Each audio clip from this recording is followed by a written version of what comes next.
오늘 하루도 수고한 당신에게 쉼표가 되는 시간, 당신의 밤 쉼표 하나입니다.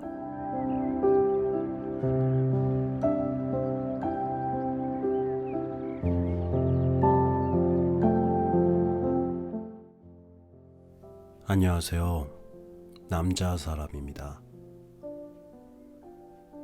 오늘 이야기 중에 감사하는 마음이라는 이야기가 있는데요. 대충 내용은 세상 모든 분들에게 감사해야 한다. 그런 이야기예요. 옛날에는 전부 직접 이렇게 해야 했지만 이제는 그런 일들을 다른 분들이 해주기 때문에 이제 편하게 돈으로 구입하거나 이럴 수 있으니까 그런 것들에 대한 감사를 해야 한다. 그런 이야기입니다. 여러분들은 어떻게 생각하세요? 맞는 말이라고 생각하세요? 아닐 수도 있고 맞을 수도 있는데 그러면 한번 이야기를 들어보면서 한번 생각해 보도록 하겠습니다. 네, 그럼 당신의 밤 쉼표가 되는 시간 시작해 보도록 하겠습니다.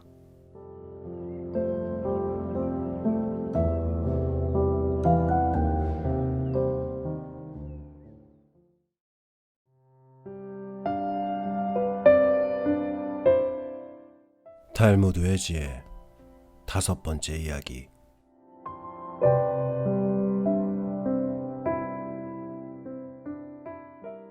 황제와 랍비의 무언극. 로마의 황제가 이스라엘에서 가장 위대한 랍비와 친하게 지내고 있었다. 그것은 두 사람의 생일이 같았기 때문이었다. 두 나라 정부의 관계가 별로 좋지 않을 때에도 두 사람은 항상 친한 관계를 유지하고 있었다. 그러나 황제가 랍비와 친구라는 사실은 두 나라의 관계로 보아 별로 좋은 일은 아니었다. 그래서 황제는 랍비에게 무엇을 물어보고 싶을 때에는 사람을 보내어 간접적으로 그의 의견을 물어봐야 했다. 어느 날 황제는 사자를 랍비에게 보내어 다음과 같은 내용을 편지로 물었다. 나는 달성하고 싶은 것이 2가지 있소.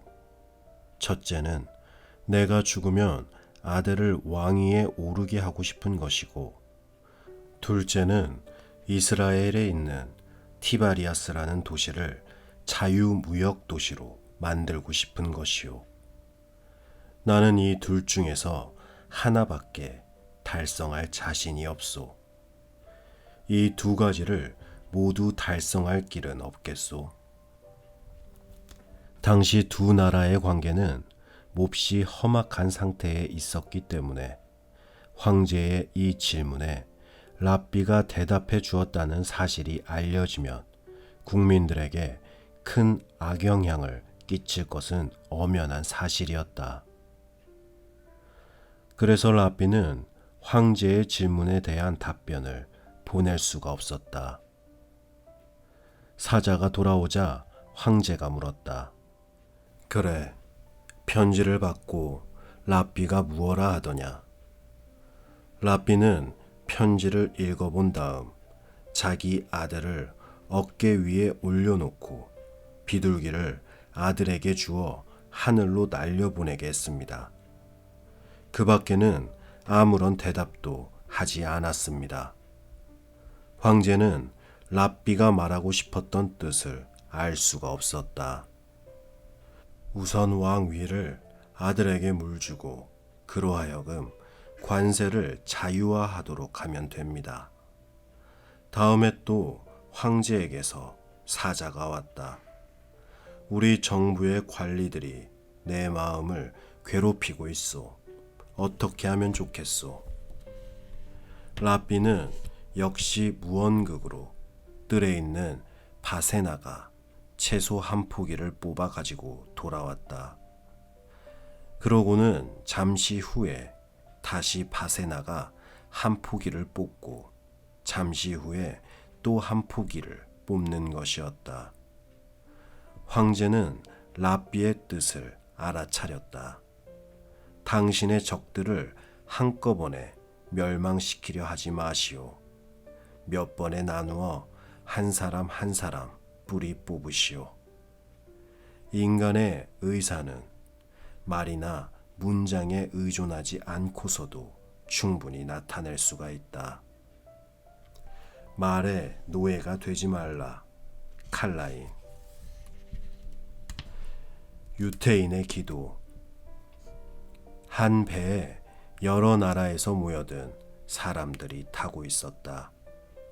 그런데 갑자기 폭풍이 일기 시작했다.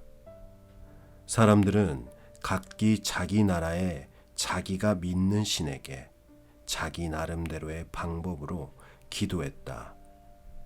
그래도 폭풍은 점점 더 거세어 갈 뿐이었다. 사람들은 일제히 유태인을 나무랬다. 왜 당신은 기도를 하지 않는 거요? 그러자 그 유태인은 기도를 하기 시작했다. 신기하게도 폭풍은 즉시 가라앉았다. 배가 항구에 도착하자 사람들이 물었다. 우리들이 열심히 기도했을 때는 효험이 전혀 없었는데 당신이 기도하자 폭풍이 가라앉았으니 어찌된 일입니까? 그것은 나도 잘 알 수가 없습니다. 그러나 당신들은 각자 당신네 나라에서 믿는 신에게 기도했습니다. 바빌로니아 사람은 바벨로니아 신에게 기도하고 로마인들은 로마 신에게 기도했습니다. 그러나 바다는 어느 나라에도 속해 있지 않습니다. 하느님은 온 우주를 지배하는 큰 신이기 때문에 내 소원을 들어주신 것 같군요. 어느 곳에서든지 신을 본 사람은 없다. 그러나 만약 우리들이 서로 사랑한다면 신은 우리들의 가슴에 머무를 것이다. N.N. 톨스토이. 마음. 인간의 모든 기관은 마음에 의해 좌우되고 있다. 마음은 보고, 듣고, 걷고, 서고, 굳어지고, 부드러워지고, 기뻐하고, 슬퍼하고, 화내고, 두려워하고, 거만해지고, 설득하고, 사랑하고, 미워하고, 부러워하고, 질투하고, 사색하고, 반성한다. 그러므로 세상에서 가장 강한 인간은 자신의 마음을 통제할 수 있는 인간이다. 시집가는 딸에게 현명한 어머니가 나의 사랑하는 딸아, 네가 만일 남편을 왕처럼 존경한다면 그는 너를 여왕처럼 떠받들 것이다. 그러나 네가 하녀처럼 행동한다면 그는 너를 하녀처럼 취급할 것이다. 만일 내가 콧대를 너무 세워 그에게 봉사하기를 싫어한다면 그는 완력을 써서 너를 하녀로 만들어버릴 것이다. 내 남편이 그의 친구를 방문할 때면 그로 하여금 목욕을 하고 옷을 단정히 입고 나가게 하라. 그리고 남편의 친구가 집에 놀러 오거든 성의를 다해서 극진히 대접하라. 그렇게 하면 남편은 너를 소중히 생각해 줄 것이다. 항상 가정에 마음을 쓰고 남편의 소지품을 소중히 다루어라. 그러면 그는 내 머리 위에 왕관을 씌워줄 것이다. 손잡이. 쇠가 세상에 처음 등장했을 때 모든 사람들은 두려움에 떨었다. 그러자 하느님께서 나무들에게 말씀하셨다. 근심할 것 없도다. 쇠는 너희들이 손잡이를 제공해 주지 않는 한 결코 너희들을 해칠 수 없느니라. 10이라는 숫자. 예를 들어 내가 어떤 사람에 대하여 나쁜 말을 하여 그에게 상처를 입혔다고 하자. 물론 다음에 그 사람을 만났을 때 사과할 수도 있다. 지난번에는 흥분한 나머지 신뢰되는 말을 하여 당신의 체면을 손상시켜 대단히 죄송합니다.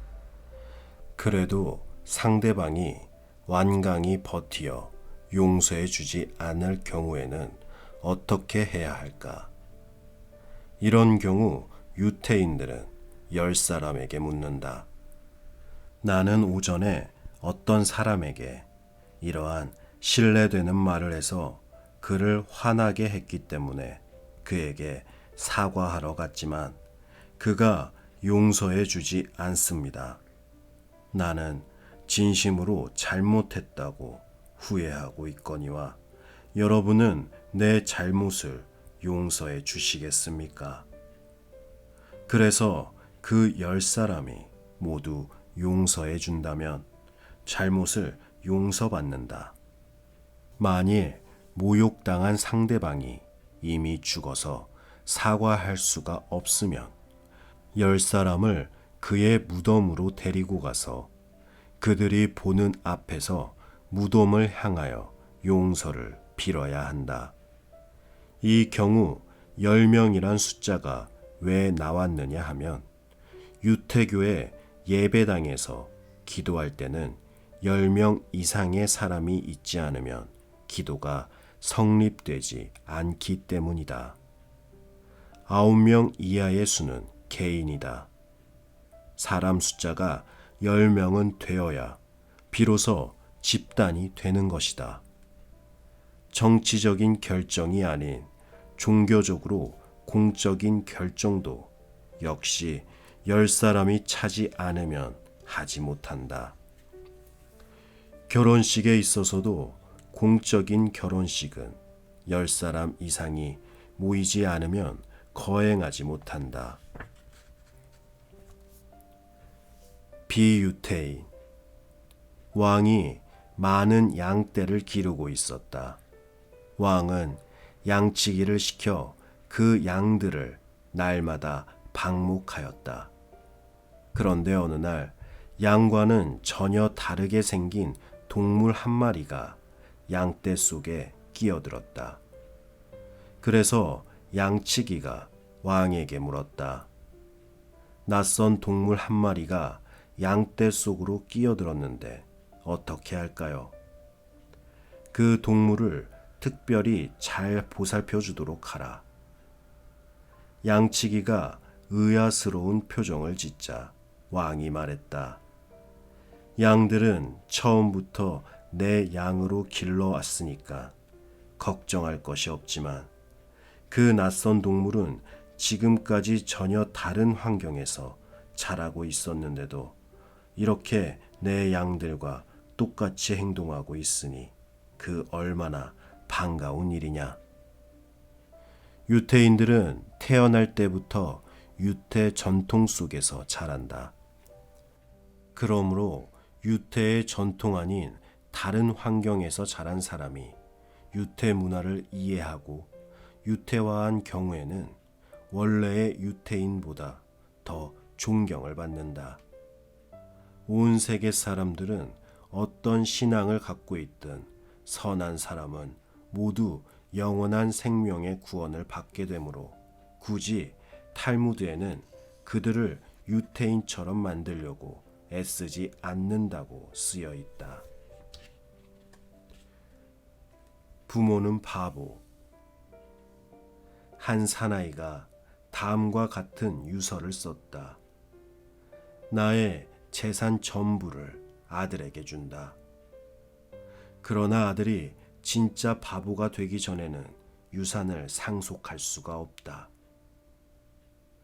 이 소식을 듣고 랍비가 그에게 물었다. 당신은 납득할 수 없는 유서를 썼군요. 도대체 당신의 아들이 진짜 바보가 되기 전엔 재산을 줄 수 없다니 무슨 이유라도 있나요? 그러자 사나이는 갈대 하나를 입에 물고 괴상한 울음소리를 내면서 마루 위를 엉금엉금 기어다녔다. 그가 암시한 것은 자기 아들에게 아이가 생겨 그 자식을 귀여워하게 되면 자신의 재산을 상속시켜 준다는 뜻이었다. 부모들은 자신들을 위해서 모든 것을 희생한다.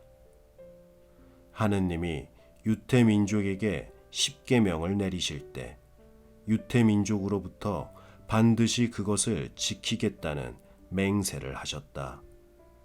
그래서 유태인들은 우선 유태인의 위대한 조상인 아브라함과 이삭과 야곱의 이름을 걸고 반드시 십계명을 지키겠노라고 맹세했겠지만 하느님은 승낙하시지 않았다.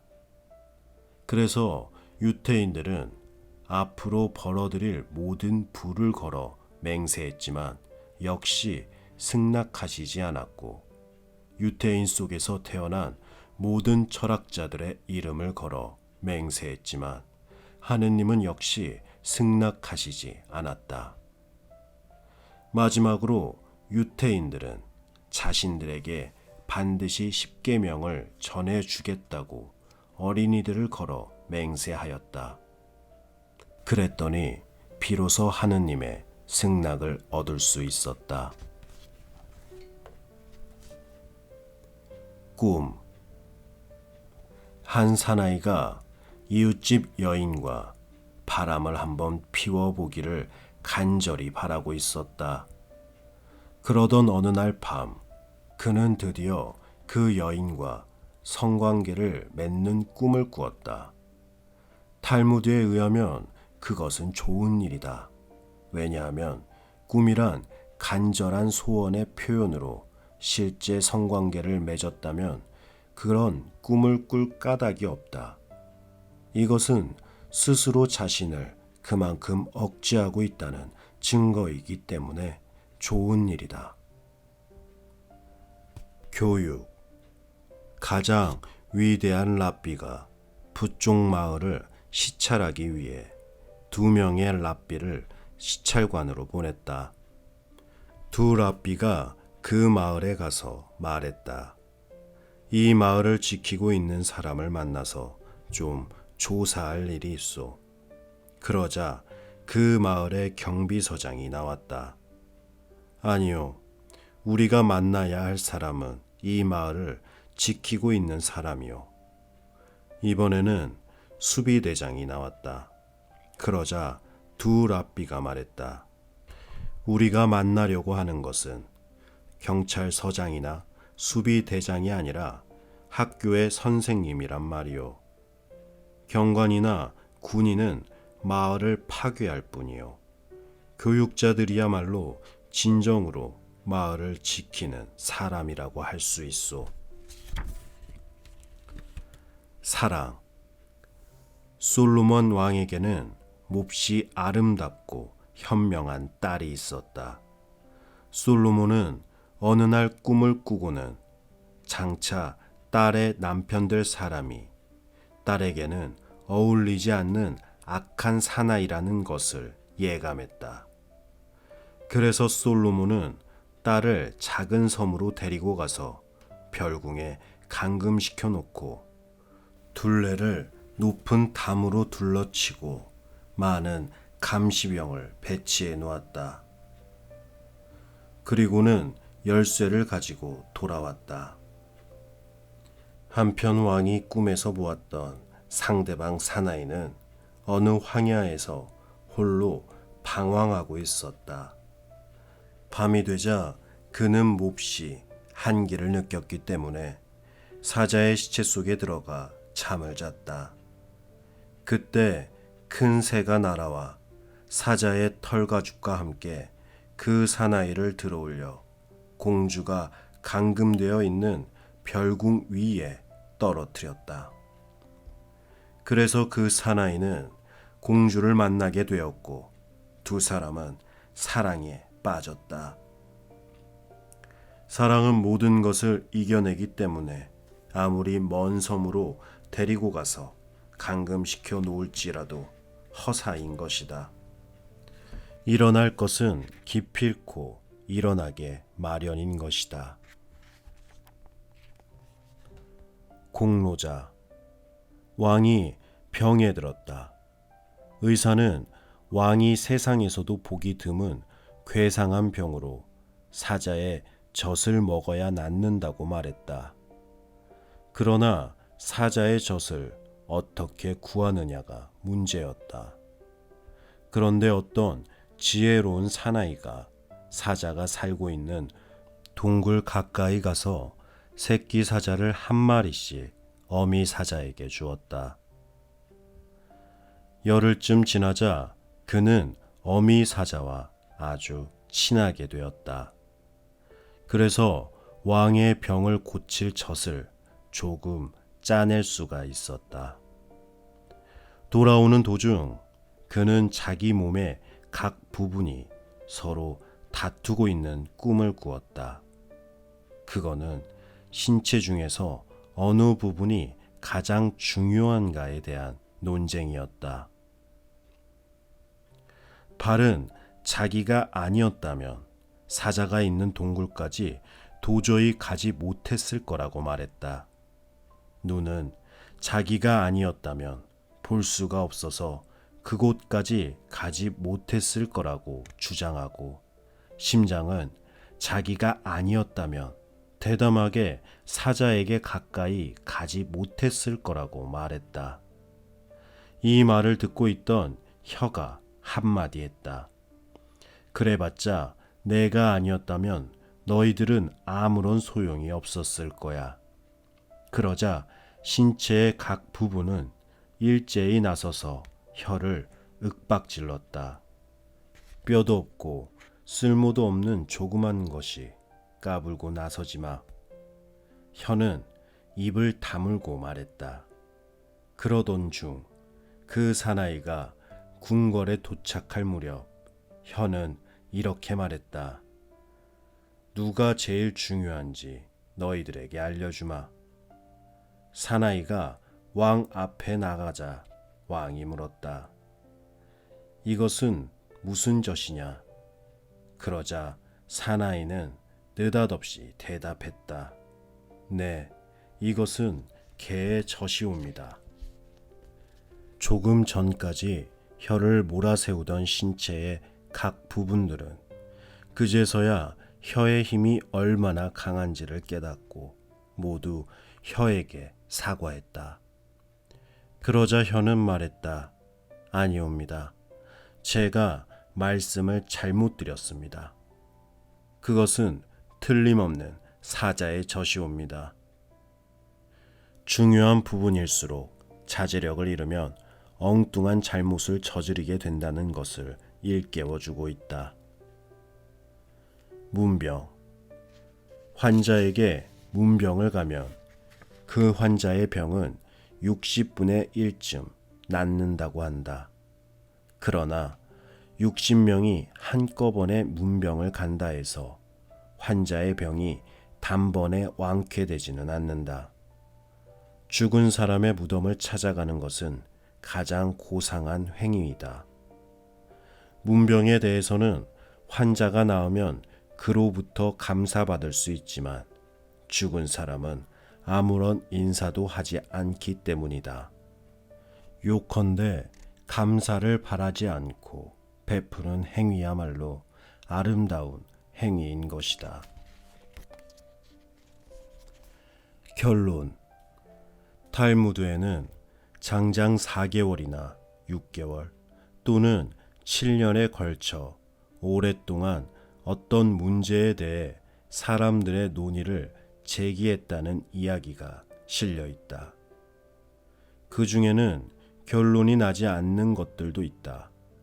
이런 이야기의 맨 끝에는 모른다고 쓰여 있다. 이것은 알 수 없을 때는 모른다고 말해야 한다는 것을 가르쳐 준다. 또 어떤 문제에 대해 결정을 내린 이야기들이 수록되어 있는데 거기에는 반드시 소수의 의견도 아울러 소개하고 있다. 소수의 의견은 적어두지 않으면 사라져버리기 때문이다. 감사하는 마음. 이 세상 최초의 인간은 빵 하나를 만들어 먹기 위해 얼마나 많은 일을 했던가. 우선 밭을 갈고 씨앗을 뿌리고 그것을 가꾸고 수확하고 빻아서 가루로 만들고 반죽하고 굽고 적어도 15단계의 과정을 거치지 않으면 안 되었다. 그러나 지금은 돈만 내면 빵집에 가서 만들어 놓은 빵을 사올 수 있다. 옛날에는 한 사람이 해야 했던 15단계의 일을 여러 사람이 나누어 해주고 있기 때문이다. 그러므로 빵을 먹을 때에는 많은 사람들에게 감사하는 마음을 잊어서는 안 된다. 이 세상 최초의 인간은 자기 몸에 걸친 옷 하나를 만들기 위해 얼마나 많은 수고를 했던가. 들에 가서 양을 사로잡고 그것을 키우고 털을 깎고 그 털로 실을 만들고 옷감을 짜고 그것을 다시 메꾸어 입기까지는 상당한 노고를 해야 했다. 그런데 지금은 돈만 내면 양복점에서 마음에 드는 옷을 살 수가 있다. 옛날에는 혼자 해야 했던 많은 일을 여러 사람이 나누어 해주고 있기 때문이다. 그러므로 옷을 입을 때에는 많은 사람들에게 감사하는 마음을 잊어서는 안 된다.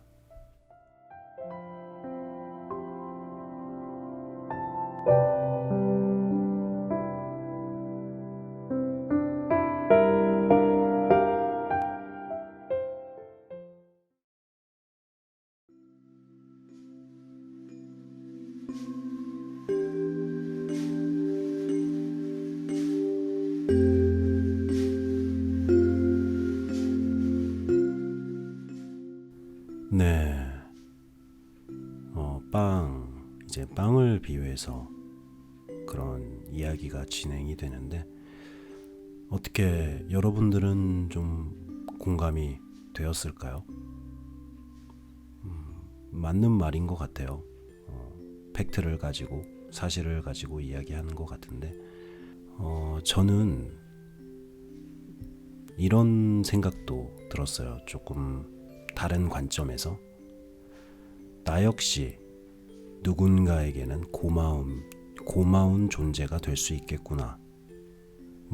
당연히 이 방송을 듣고 계시는 여러분들도 마찬가지고요. 네. 항상 누군가를 물론 이 방송을 듣고 계신 여러분들도 마찬가지이시고요. 그냥 저는 이 이야기를 듣고 항상 누군가는 나를 감사하게 생각하고 있구나. 이렇게 조그만 자부심을 가지고 살아보면 어떨까? 그런 생각을 해봤습니다. 최소한 저 같은 경우는 저는 이 방송을 들어주시는 여러분에게 진심으로 감사함을 가지고 있으니까요. 그럼 당신의 밤 쉼표 하나 여기서 마치도록 하겠습니다. 저는 남자 사람이었습니다. 편안한 밤 되세요.